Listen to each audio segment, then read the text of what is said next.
Just as India decided to end all COVID-19 containment measures from March 31st and the economy started picking up the pace, Russia's war in Ukraine put the brakes on growth recovery. With the surge in prices of crude oil, steel, aluminium, and food items, companies have limited options but to raise prices. Automakers are worried about further price hikes denting demand in segments like two-wheeler. FMCG companies are looking to offset the commodity inflation triggered by supply chain disruptions. Real estate companies like Tata Realty and Shriram Properties have increased property prices in new projects by up to 8% and warned of more increases. Developers also expect borrowing costs to go up in the future. However, it is too early to predict a drop in demand as it has been robust over the past year. The situation does not look rosy in the auto sector, which already witnessed several hikes. The passenger vehicle division of Tata Motors has been able to pass on only 50% of the impact of commodity price rise to the buyers. While the demand has been strong in passenger vehicles, commercial vehicles and two-wheelers have been in a prolonged slowdown. Tata Motors is hiking prices of its commercial vehicle range by 2 to 2.5% from April 1st, whereas Mercedes-Benz India announced an upward revision of 3% in its entire model range.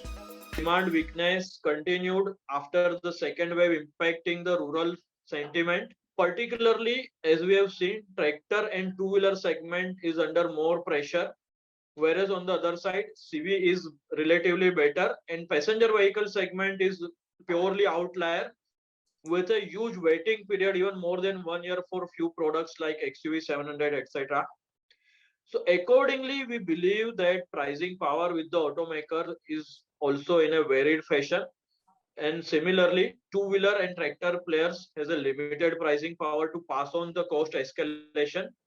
Commercial vehicle segment is also witnessing some pressure on the demand side. That's why here the pricing power is also limited. Whereas on the passenger vehicle side, these companies, all the automakers have a reasonably strong pricing power.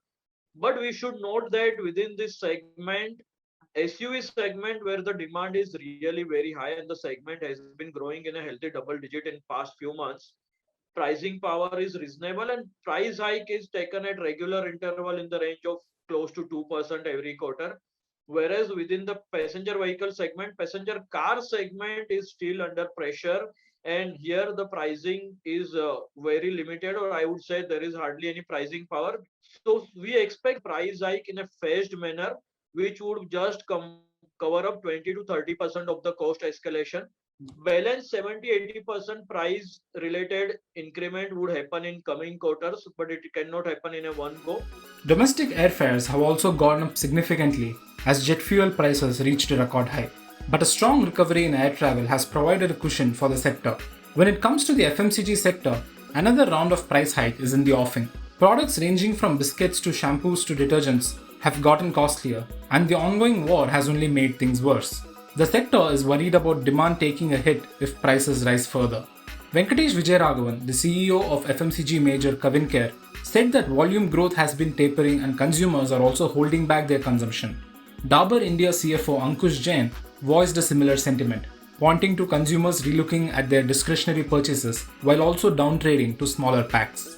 They have not passed all the costs to the consumer. Surely they have undertaken price increases over a period of last 1 year. So two things have happened. So whatever price that they have witnessed in terms of raw material, they have tried to absorb in the first 2 quarters. Then they initiated price increases because they realized that the price increase is not going to be a short-term phenomenon. Whether they have the pricing power and whether consumers are willing to pay. FMCG particularly is a price-sensitive sector. A lot of volume for major incumbents is supported by rural demand, semi-urban demand, and tier 2, tier 3 demand. And there is a genuine concern around income, private consumption, the ability to spend. While incumbents can increase the price in the hope that on a short-term basis, the consumers are willing to pay. But over a long-term period, sustained inflation, no company can sort of claim that it has the ability to sort of hold on to it and pass on the entire power to the consumer. Now, if it becomes systemic, then there will be a recalibration of a new normal in terms of demand. So accordingly, the value price segment, the mid price segment, the premium price segment will readjust to the new normal. As consumption remains unstable in rural areas and smaller cities, companies are cautious in passing on the full impact of raw material inflation. For now, they are choosing to hike prices in phases and with some lag, hoping for commodity costs to stabilize over the next few months. If you like this video, share it and subscribe to Business Standard. For more news, views and insights, log on to www.business-standard.com. Do also follow us on YouTube, Twitter, Facebook, Instagram, Telegram and LinkedIn.